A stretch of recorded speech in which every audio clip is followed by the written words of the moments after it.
Hi friends, this is Hemant sir. Welcome to my channel. In the previous session, we have completed some part on the hallucin derivative. Today's session, we will discuss about the physical property of alkyl halide, including boiling point, solubility, optical isomerism in hallucin derivative. वो video आप लोगों ने शुरुआत से and तक देखा ही होगा। अगर देखा होगा तो उस वीडियो में आपको शायद कुछ असाइनमेंट भी पूछे गए थे, वो असाइनमेंट भी शायद आप लोगों ने सॉल्व किया होगा।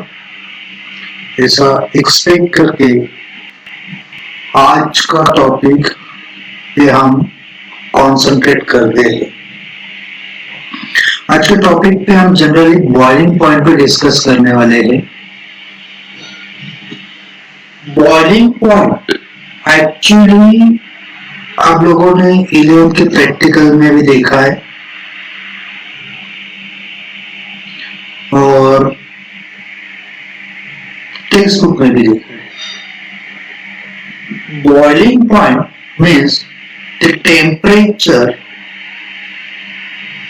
at which the vapor pressure of a liquid is equal to the atmospheric pressure. Definition से हमें कुछ शायद ही समझ में आए, पर ये डेफिनेशन समझने के लिए हम पानी का एग्जांपल लेते हैं कि सपोज करें कि आप पानी को उबाल रहे हैं, तो उसका प्रोसीजर कैसा रहेगा कि पहले आप टेम्परेचर दोगे पानी को, तो पानी थोड़ा गर्म होगा, तो वार्म होगा। वार्म होने के बाद कुछ समय के बाद उस पानी में से बबल्स आते हैं। पहले 1-2 बबल्स आते हैं, फिर बाद में कंटिन्यूअस बबल आते हैं। जब ये कंटिन्यूअस बबल आते हैं तो उस पॉइंट को वो अटेंड करने के लिए उसको 100 डिग्री सेल्सियस टेम्परेचर लगा। मीन्स वो पानी का जो टेम्परेचर होता है वो 100 डिग्री सेल्सियस होता है, तब जाके वो बबल्स आते हैं। मीन्स उसमें से वेपर प्रेशर जो रहता है वो निकलता है और वो वेपर प्रेशर एटमॉस्फेयर में आ जाता है। इसको ही हम लोग बॉइलिंग पॉइंट कहेंगे। The temperature at which the vapor pressure of liquid equal to its atmospheric pressure. The boiling point किसी भी ऑर्गेनिक सब्सटेंस का अगर हम लोग लेंगे तो उस सब्सटेंस या ऑर्गेनिक कंपाउंड के इंटरमॉलिक्यूलर फोर्स ऑफ अट्रैक्शन की वजह से उस बॉइलिंग पॉइंट में फर्क पड़ता है। That part also we have learned in 11th class. Means we have learned in van der Waals force of attraction in 11th class. Correct? Van der Waals force having 3 types that we have learned, like ion dipole, ion induce, and then diffusion. Here, the van der Waals force increases with increase in size and mass of halocene. Here, हम लोग देख रहे हैं in concern of halogen atom. हमें तो मालूम नहीं halogen कौन से होते हैं। हम लोग पढ़ रहे हैं फ्लोरीन, क्लोरीन, ब्रोमीन, आयोडीन के बारे में पढ़ रहे हैं। वो ये सब पी ब्लॉक में है, ग्रुप नंबर 17 में। इसका स्टार्टिंग में ऐसे ही, फ्लोरीन पहले आएगा टॉप पे, उसके बाद आएगा क्लोरीन आएगा, उसके बाद ब्रोमीन आएगा, उसके बाद आयोडीन आएगा। जैसे जैसे आप लोग टॉप टू बॉटम जाओगे तो एटॉमिक नंबर भी बढ़ता है, उसका एटॉमिक साइज भी बढ़ता है। अगर किसी चीज का एटॉमिक साइज अगर बढ़ता है तो उसका मास भी बढ़ता है।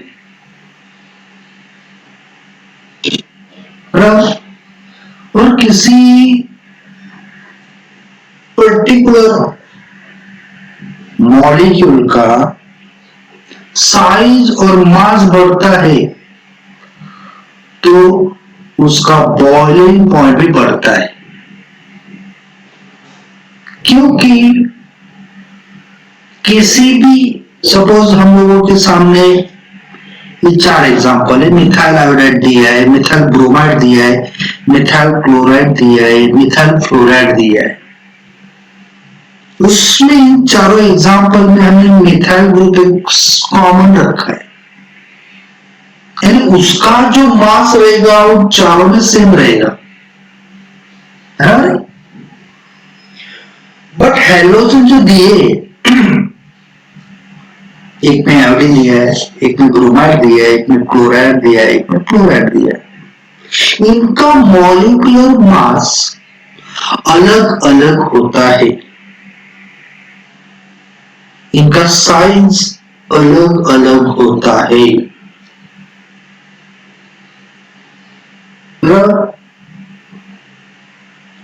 फ्रॉम टॉप टू बॉटम मास भी बढ़ेगा।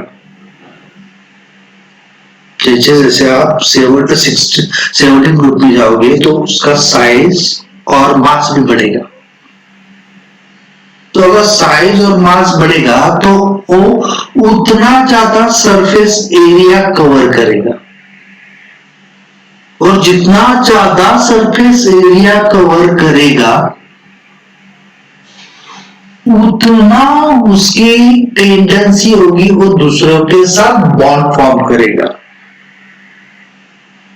और अगर वो दूसरों के साथ बॉन्ड फॉर्म करेगा तो it will be very difficult to break such a formed bond. Hence, we require the more energy to break such a big and strong bond. आपके सामने ये अभी कुछ शेप्स है, फ्लोरीन का दिया है, क्लोरीन का दिया है, ब्रोमीन का दिया है, आयोडीन का दिया है। इस शेप से हमें समझ में आ रहा है कि साइज फ्लोरीन से आयोडीन तक बढ़ती जा रही है। साइज फ्लोरीन से आयोडीन तक बढ़ती जा रही है। अगर साइज बढ़ेगी तो उसका मास भी बढ़ेगा, बराबर। अभी इन चारों शेप में मैंने alkyl group same molecular mass का अल्काइल ग्रुप हैलोजन के साथ बॉन्ड फॉर्म कर बना दिए। पहला स्ट्रक्चर दिख रहा है आपको, ये वाला, that is alkyl chloride, alkyl chloride, alkyl bromide, alkyl iodide. They have a polar covalent bond between alkyl and chloride. Means here these four structures having polar covalent bond. Okay. These have the polar covalent bond. And generally एक question हमेशा पूछा जाता है, why alkyl halide does not soluble in water. वो solubility में हम देख लेंगे, बराबर है।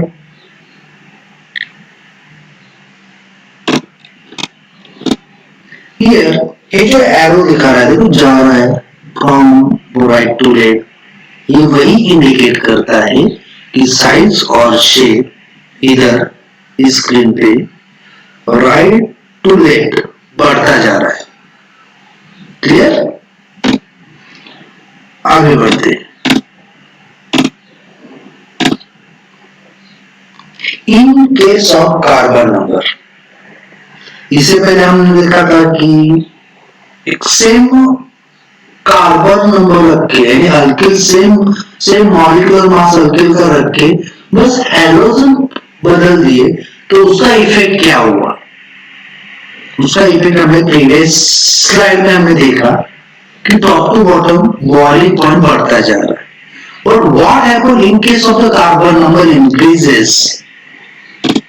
Here the boiling point increases with increasing the carbon number. हमें मालूम है methane, ethane, propane, butane, pentane और प्रोटीकीन। तो मीथेन से डिकेन जाते हैं तो मॉलिक्यूलर मास बढ़ता जाता है, और किसी भी ऑर्गेनिक कंपाउंड का अगर मॉलिक्यूलर मास अगर बढ़ता जा रहा है तो उसका बॉइलिंग पॉइंट भी बढ़ता जाएगा, क्योंकि वो उतना सरफेस एरिया कवर करता है। ओके, देखते हैं उसके कुछ एग्जांपल्स। एक टेबल दिया है, एलो अल्केन दिया है एक टेबल, और दूसरा है बॉइलिंग पॉइंट दिया है। एक में मिथाइल क्लोराइड दिया है, देखो मिथाइल क्लोराइड दिया है। मिथाइल क्लोराइड का बॉइलिंग पॉइंट दिया है 248.8 केल्विन में। उसके बाद मैंने कार्बन की मात्रा बढ़ा दी, यानी ऊपर मिथाइल क्लोराइड था तो नीचे मैंने इथाइल क्लोराइड दिया। तो अगर देखोगे बॉइलिंग पॉइंट के बॉक्स में तो उसका बॉइलिंग पॉइंट बढ़ा हुआ दिख रहा है 285.5। वैसे ही प्रोपाइल क्लोराइड में भी 320 बढ़ गया है बॉइलिंग पॉइंट। इधर भी ऐसा ही दिख रहा है कि बॉइलिंग पॉइंट बढ़ते दिख रहा है। इधर अगर ठीक से देखोगे तो इधर एक ही कार्बन है, एक ही मिथाइल ग्रुप है क्लोराइड के साथ। हैलोजन तो सेम रखा है, सब में एक क्लोराइड। फर्क क्या किया है इसमें? मिथाइल ग्रुप पहले दिया है, उसके बाद इथाइल दिया है, उसके बाद प्रोपाइल दिया है, उसके बाद ब्यूटाइल दिया है। यानी कार्बन का नंबर बढ़ चुका है, कार्बन का नंबर बढ़ चुका है। इसका मतलब कि मॉलिक्यूलर मास बढ़ चुका है इस टेबल में फ्रॉम टॉप टू बॉटम। और किसी भी एलो अल्केन का अगर मॉलिक्यूलर मास बढ़ रहा है तो उसका बॉइलिंग पॉइंट भी क्या होगा? बढ़ेगा, because due to the surface area and they have strong interparticular attractions. अब ये मिथाइल क्लोराइड है, ये अगर फिर से एक मिथाइल क्लोराइड में आ जाएगा तो उन दोनों के बीच में एक स्ट्रॉन्ग बॉन्ड फॉर्म होगा, that is called as intermolecular particle attraction. Okay, तो ऐसा टॉप टू बॉटम जैसे ही मॉलिक्यूलर मास बढ़ेगा वैसे वैसे बॉइलिंग पॉइंट भी बढ़ेगा। आगे का स्लाइड देखते in terms of isomerism. Isomerism हमने ईयर में देखा था, they are the same molecular formulae but shows the different structural formula. It's called as isomer. Then the phenomenon is called as isomerism. In this concept, the boiling point decreases with increase the branching as the surface area decreases on branching and van der Waals force decreases. देखते हैं tabular form क्या दिया है table में। एरोल्किन दिया है, एक तरफ बॉइलिंग पॉइंट दिया है। अगर सब में देखोगे तो चार चार कार्बन है और सब में सेम हैलोजन है। तीनों जो स्ट्रक्चर दिए हैं आपके सामने, एक सिंपल ब्रोमोब्यूटेन का स्ट्रक्चर है, इसको हम लोग यंग ब्रोमोब्यूटेन बोलते हैं, सिंपल ऑब्वियस है। दूसरा स्ट्रक्चर है वो आइसोब्यूटाइल ब्रोमाइड का स्ट्रक्चर, इसको हम लोग ब्रांचेस स्ट्रक्चर बोलते हैं, बराबर। तीसरा स्ट्रक्चर जो दिख रहा हो नियोब्यूटाइल या टर्शरी ब्यूटाइल ब्रोमाइड, बराबर, वो भी ब्रांचेड है। और बॉइलिंग पॉइंट के कॉलम में अगर देखा जाए तो बॉइलिंग पॉइंट डिक्रीज होता जा रहा है। ऐसा क्यों? क्योंकि इसका जो सरफेस एरिया है फ्रॉम टॉप टू बॉटम कम होता जाता है। ये जो पहला स्ट्रक्चर दिख रहा है, इसको ही ऊपर ऊपर से हम लोग कंसिडर करते हैं तो इसका सरफेस एरिया इन नीचे के दो स्ट्रक्चर से बढ़ता जा रहा है। और अगर सरफेस एरिया बढ़ता जा रहा है तो वो स्ट्रांगली बॉन्डेड रहता है दूसरे पार्टिकल से, और अगर वो स्ट्रांगली बॉन्डेड रहेगा तो उसका boiling point obviously branched structure से ज्यादा रहेगा, जो इधर दिया है 375 इन केल्विन। दूसरा स्ट्रक्चर देखते हैं आइसोब्यूटाइल ब्रोमाइड। इसका सरफेस एरिया ऊपर के कंटिन्यूअस लॉन्गेस्ट चेन से कम है, और अगर सरफेस एरिया कम है किसी भी ऑर्गेनिक कंपाउंड का with having same molecular mass, सबका जो मॉलिक्यूलर मास तो सेम है, बस स्ट्रक्चरल अरेंजमेंट अलग अलग है, स्ट्रक्चरल अरेंजमेंट अलग अलग है। तो ब्रांचेड स्ट्रक्चर का जो सरफेस एरिया है वो कम रहता है, और सरफेस एरिया कम होने की वजह से उनका जो वंडर वॉल फोर्स है वो भी कम हो जाता है।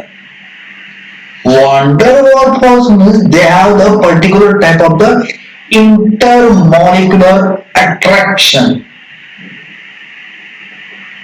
between the two same polar molecules.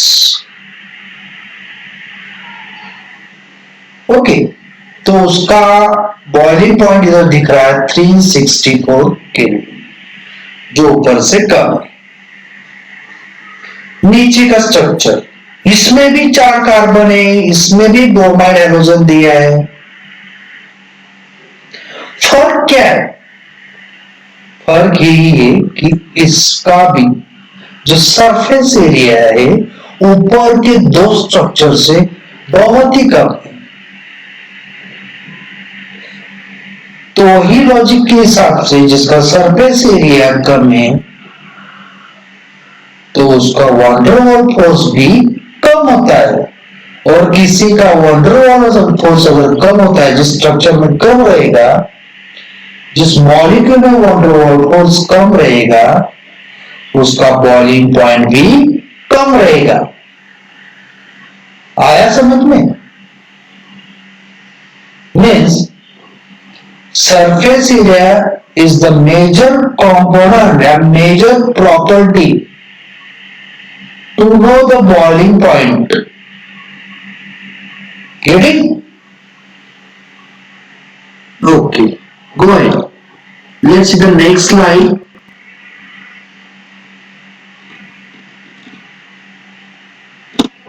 With अरिल हलाई,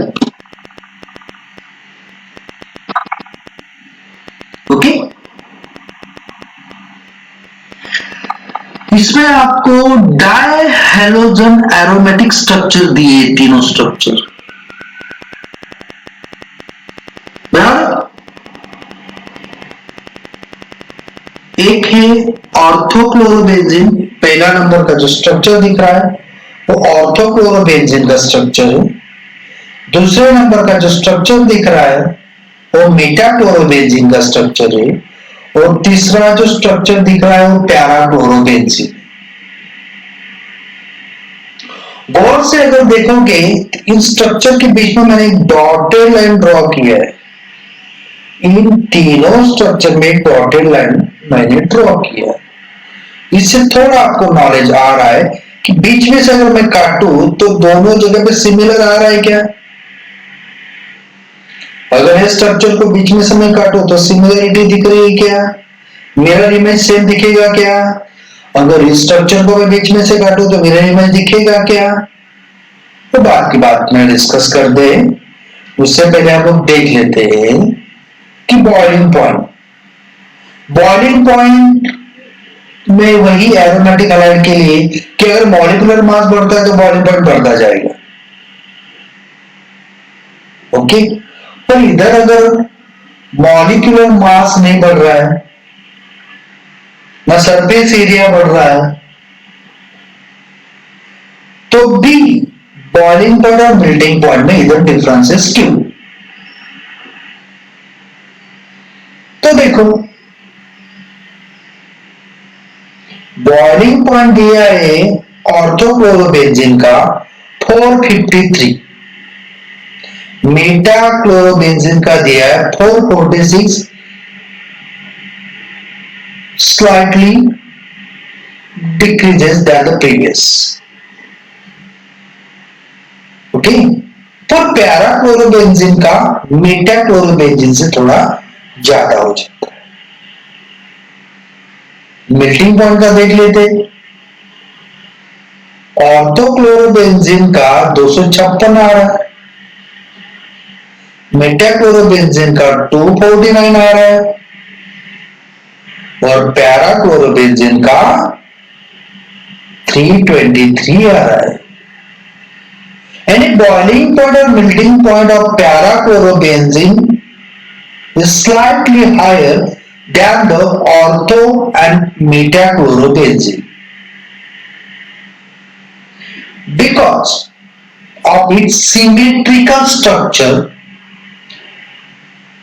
ये जो लाइन दिख रही है ये लाइन ड्रॉ किया, इसका मतलब इसमें से मैंने सिमेट्री ड्रॉ की। ओके, इसको बीच में से हम लोग या ऐसा समझो कि ये जो सिमेट्री, सपोज इसमें और एक स्ट्रक्चर ऐसा ज्वाइन कर देता मैं ऐसा, और ऐसे बहुत सारे स्ट्रक्चर एक दूसरे को मैं अटैच कर देता, इसके साथ इसका सेम स्ट्रक्चर ऐसा ऐसा ऐसा ऐसा, और उसको क्लोजली पैक करता मैं क्रिस्टल लैटिस में, तो इजीली पैक हो जाता। और अगर वो इजीली पैक होता तो उसमें एक स्ट्रॉन्ग बॉन्डिंग फॉर्म हो जाती। और अगर स्ट्रॉन्ग बॉन्डिंग फॉर्म अगर किसी चीज में हो जाती है तो उसमें इंटरमॉलिक्यूलर फोर्स ऑफ अट्रैक्शन भी स्ट्रॉन्ग हो जाता है। और किसी मॉलिक्यूल का इंटरमॉलिक्यूलर फोर्स ऑफ अट्रैक्शन अगर स्ट्रॉन्ग है तो उस मॉलिक्यूल का मेल्टिंग पॉइंट हो या बॉइलिंग पॉइंट हो वो ऑलवेज ग्रेटर रहेगा, ज्यादा रहेगा। तो ये जो क्लोज पैकिंग जो होती है इन क्रिस्टल लैटिस में वो पैराक्लोरो के साथ ही हो सकती है, जो सिमेट्रिकल स्ट्रक्चर उसके साथ ही हो सकती है। मेटा और ऑर्थोक्लोरो में हम लोग सिमेट्री ड्रॉ नहीं कर सकते, बराबर। इसमें सिमेट्री ड्रॉ नहीं कर सकते, सेम स्ट्रक्चर में ड्रॉ कर दो क्लोराइड किधर जाएगा, बराबर। इधर भी जो मेटा पोजीशन के क्लोराइड है उसके साथ सेम स्ट्रक्चर ड्रॉ करो तो क्लोराइड किधर जाएगा। और इसके साथ वैसा कुछ भी प्रॉब्लम नहीं है, पैरा के साथ वो पैरा फिर से इधर अटैच कर देंगे तो वो क्लोज पैकिंग फॉर्म में आ जाएगा। और उसको क्रिस्टल एडेंस में कन्वर्ट हो जाएगा और उसमें जो भी बॉन्ड फॉर्म होगा वो स्ट्रॉन्ग होगा, उसमें इंटरमॉलिक्यूलर फोर्स ऑफ अट्रैक्शन वो स्ट्रॉन्ग हो जाएगा। Strong intermolecular force of attraction होगा तो उसका ऑब्वियसली बॉइलिंग पॉइंट हो या मेल्टिंग पॉइंट हो ये हायर ही रहेगा।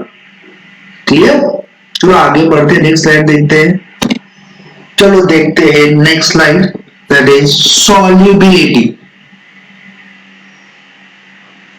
सॉल्युबिलिटी किसी भी चीज का यानी कौन सा भी ऑर्गेनिक कंपाउंड ऑर्गेनिक सॉल्वेंट में ही सोल्यूबल होता है।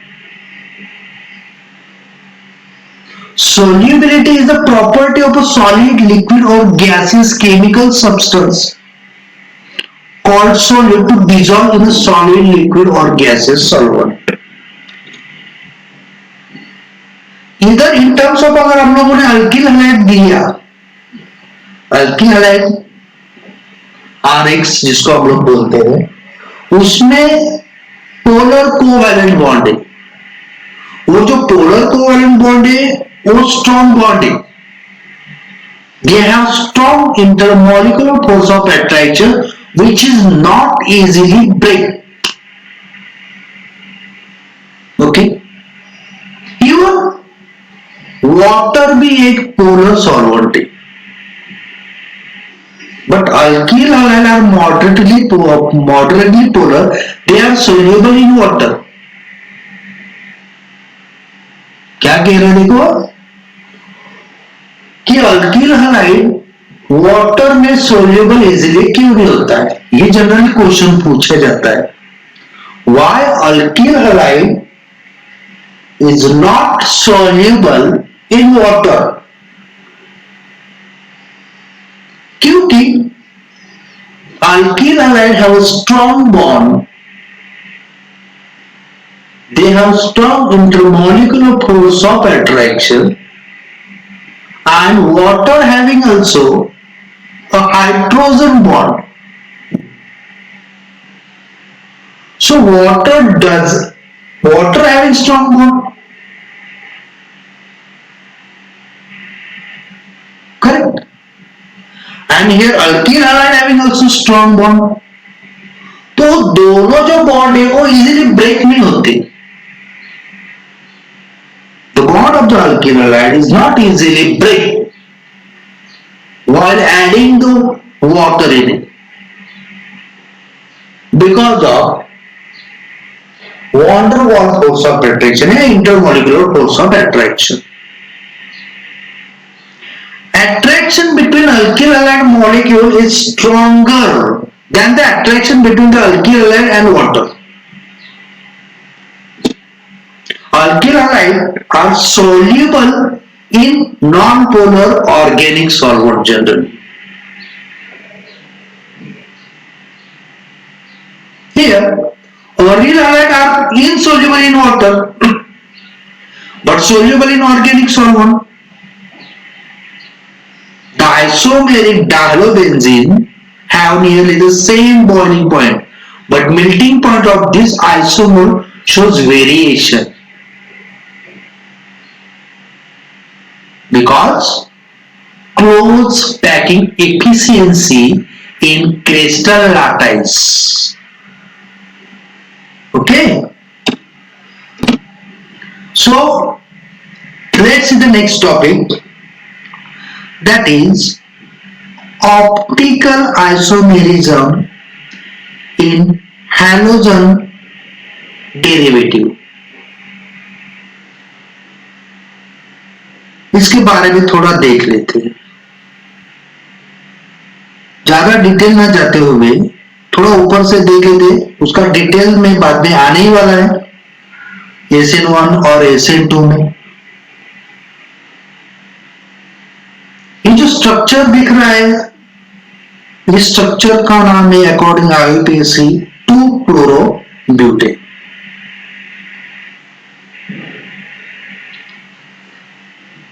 इसमें सेकंड नंबर पोजीशन पे क्लोराइड दिया है, ऊपर हाइड्रोजन लगाया और एक एस्टेरिक जैसा कुछ सिंबल दिख रहा है, वो क्यों लगाया वो भी देखेंगे। एक एरो भी दिखाया और एरो में दिखाया गया है वो chiral carbon atom. So let's see the what is mean chiral carbon atom. Carbon atom in a molecule which carries 4 different groups or atom is called chiral. Carbon atom in a molecule which carries 4 different groups. ये structure देख रहे हैं आप लोग. इस carbon को 4 अलग अलग ग्रुप अटैच है. देखो एक साइड पे मिथाइल है, ऊपर हाइड्रोजन है, एक साइड पे इथाइल है और नीचे क्लोराइड है. तो सेंटर के कार्बन को हम लोग कायरल कार्बन एटम बोलते हैं और उसको डिनोट करने के लिए एस्ट्रिक लगाया जाता है. क्या लगाया जाता है? एस्ट्रिक. उसको हम लोग बोलते हैं chiral carbon atom. A molecule which carries 4 different groups. ये ध्यान में रखना है हमें. A molecule which carries the 4 different groups atom is called as a chiral atom. And when a molecule contains one chiral atom, it acquires the unique property. Such a molecule cannot superimpose perfectly on its mirror image. Means what? A chiral molecule cannot superimpose perfectly on its mirror image. उससे पहले ये जो structure दिख रहा है, जो animation दिया हुआ है, ये सेंटर का जो है वो कार्बन है और ये अलग अलग ग्रुप अटैच है. वो सेंटर के कार्बन को बोलते हैं chiral atom which carries the different groups or atoms is called a chiral atom. And chiral molecule cannot superimpose perfectly on its mirror image. अब ये superimpose और non superimpose वो आने वाला है, वो देखेंगे. उससे पहले ये मिरर इमेज देख लो. ये स्ट्रक्चर है. इस स्ट्रक्चर में चारों जो एटम है वो अलग अलग है. उनको अलग अलग कलर दिया गया. देखो चारों एटम अलग है. मीन्स अगर किसी ने पूछा कि इसमें कायरल एटम है तो आपको आना चाहिए हाँ इसमें कायरल एटम है. Because this molecule carries 4 different groups atom.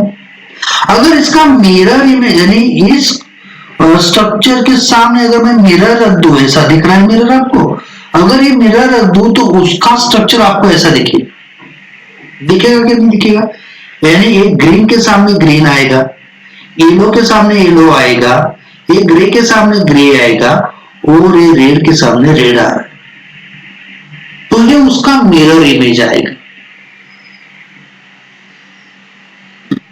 अभी हम लोग देखेंगे सुपर इम्पोज और नॉन सुपर इम्पोज क्या होता है. वही स्ट्रक्चर है 2-chloro-butane का स्ट्रक्चर जो मैंने एक कंटिन्यूअस लॉन्गेस्ट चेन में दिया था वो मैंने एक स्ट्रक्चरल फॉर्मेट में कन्वर्ट कर दिया है. और वो जो बीच में जो लाइन दिख रही है एक मिरर है.